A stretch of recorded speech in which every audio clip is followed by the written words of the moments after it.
This FPL wildcard team for game week 23 looks amazing. It sets you up long term, capitalising on fantastic fixture runs, setting you up for the potential double game week in game week 26, and has some fantastic differential options. So, let's get into this.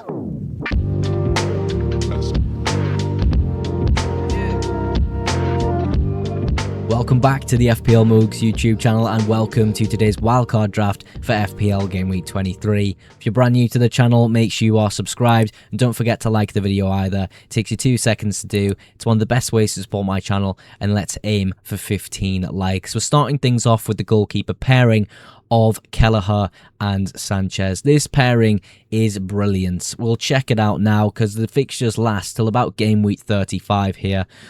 You have Kelleher for this week, Nottingham Forest at home. Sanchez, of course, has that ridiculous set of fixtures from 24 till 27. And then 28 onwards is most likely Kelleher. You have the 31 decision to make there, Leeds away or Everton away. I would probably fall on Kelleher again, but it's not easy to go away to Ellen Road. Kelleher again gets a few fixtures, but in 33... we have a potential double game week slot for Chelsea. This is still, of course, not confirmed, and no double blanks are confirmed just yet, but this could be one of the slots it falls into in 33. It lasts all the way till 35, that fixture rotation between the two. I just think it's a really great use of money. Of course, you could go with the money-saving route of potentially just going Sanchez or Kelleher and choosing Dubravka. I think I like this rotation a little bit better. Gets you great fixtures every single week. No problems there. We then come, of course, with the best defence in the league in Arsenal. The double up on Timber and Gabriel. It's extremely popular already, and it probably will remain that way until the end of the season. Now, for me, Gabriel is the best defender in FPL to own right now. He really does have it all in terms of what you want. Defensive contributions every now and again, pops up with the goals. Of course, is just part of the best defense in the league, and for me, he is worth that money you're paying. If he is getting on the expensive side now, but he's absolutely worth it in my eyes. So definitely someone you'd be putting in a wildcard draft for game week 23. We then move to the value option in the team, which I think's really outstanding at 4.1 million. Alderete. Now, of course, I am a Sunderland fan. I'm not being biased here. I genuinely think there's unreal value in this player. He starts every single week for us, just putting in immense performances, defensive contributions, is a threat in the air. He's a brilliant, brilliant player, and an FPL asset, holds immense value. You can see the Night Manager's algorithm logo in the top left of the player box there. The Night Manager's algorithm has identified him as a really great option for a Game Week 23 wildcard, and you'll see some of these picks throughout the team. Night Managers and their algorithm is one of the best around. A third of their customers who start the season with them are in the top 30k, and they have one manager in the top 20 players in the world at 20th place. Absolutely ridiculous. There's a 2 free-week trial with the link in the description if you use code FPLMOGS. Definitely check them out. We also have Senesi joining on the bench here. Now, Bournemouth fixtures are really great long-term, and Senesi's DEFCON, oh my god, it's ridiculous. It just seems he gets it pretty much every single week. He's one of the best DEFCON defenders in the game. I think with Bournemouth and some of their injury problems, maybe that could affect how they are defensively, and the clean sheet potential could drop. But if he pops in a few clean sheets in the next few weeks when you play him, I think he's a really great asset to have on a wildcard.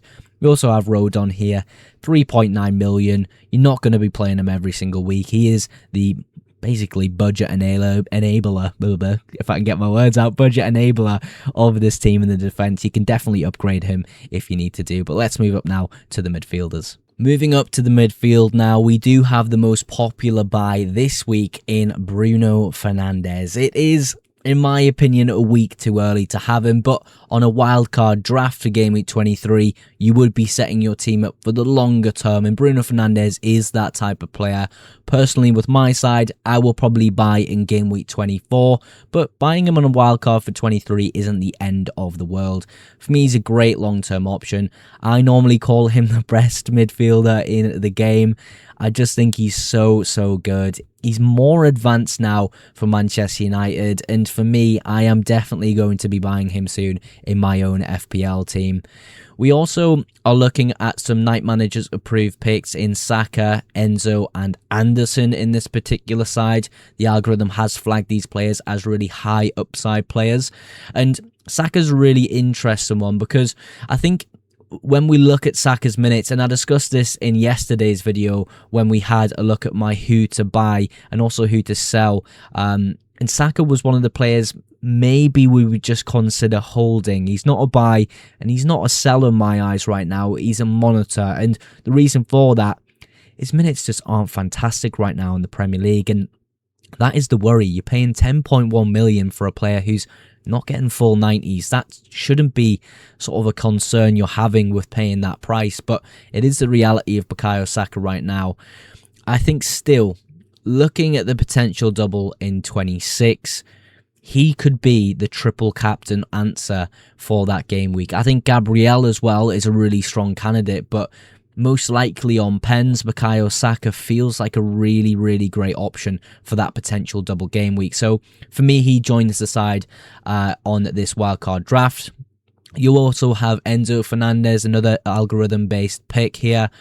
You could go ahead and get Palmer, but we aren't too sure with the groin problem he has that he's giving us 100% on the pitch. I know his minutes look okay, but when there's that doubt around him, in fact, we've seen that video come out, in fact, in the last game at the end of the fixture, where he kind of was sat on the floor and, you know, didn't look very comfortable.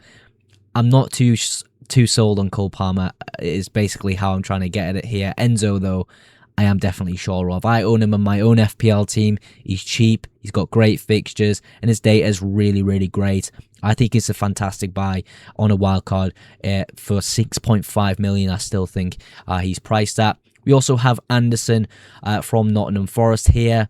Set pieces, cheap, Defcom. I just think he's pretty great value.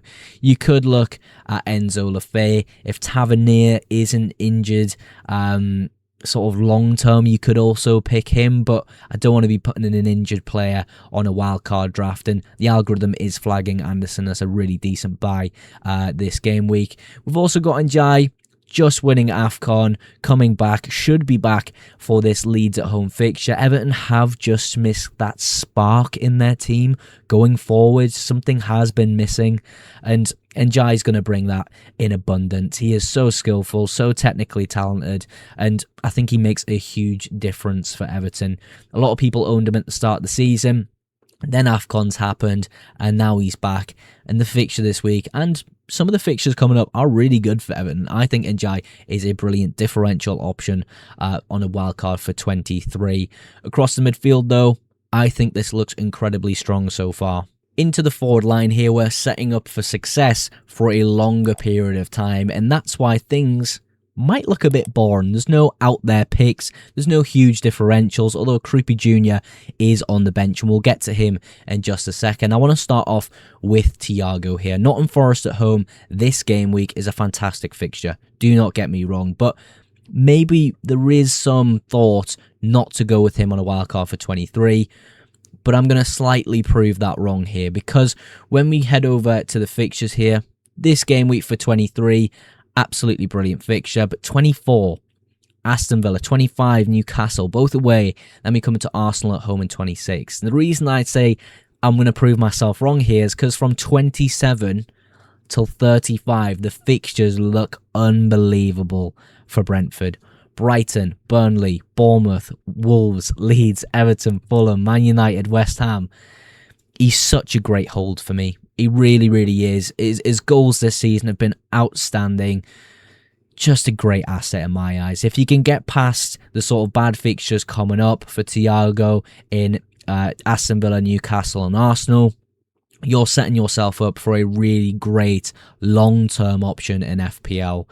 Haaland is just, for me, a set player. Like, we don't need to take him out. We don't need to complicate things. It's not like Salah's back in the midfield being an unbelievable option every single week and sort of contesting Haaland, and sort of, you know, that price tag of Haaland isn't quite worth it. But for me, there's no one really close to that price worth, considering.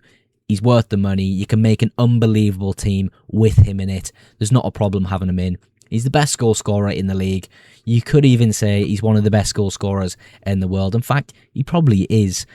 For me, he's a definite have on a wildcard and a captain for game week 23. Wolves at home is the best fixture he'll have all season, pretty much. So good. And we'll end off the striking section with Creeper Jr. Long-term fixtures, brilliant. He should get more minutes now. Tavernier could have that slight injury, but regardless, I think at that price tag, he's a really great option. Now, I want to spend sort of 1 minute here just talking about potential upgrades. I know a lot of you will have more team value than 100 million in FPL because some of you make early moves, are conscious of price changes. That's completely fair. I will say one thing here, and it's with Saka. He could be Palmer. He absolutely could be. And you could have that triple Chelsea setup with Sanchez, Enzo and Palmer. But that groin problem, it's just holding me back from putting him in the team. And the fact that Saka has that potential double in 26, for me, makes him the better option here. You could upgrade the likes of Anderson or Njai, but I think they hold really great value for the next few weeks. Creeper Jr., very well could be Calvert-Lewin for me. I think that's a worthwhile transfer to make. You could also look elsewhere at Wolves player Mane. I don't think it's sort of a move you need to desperately make. Wolves still aren't that good, even though they've had a pretty good start to the year. For me, Krupi and Calvert-Lewin are much better assets. Alderete could, be upgraded here, but I think he has amazing value. Rodon as well could be upgraded. I think across the board, though, at 100 mil, this team looks really great. Let me know in the comments if there's any picks you don't like in this team. How are you setting up for game week 23?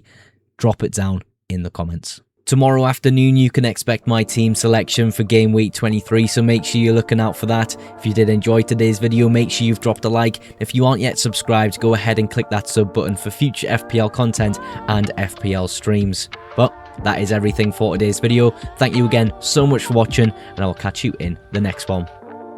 Bye for now.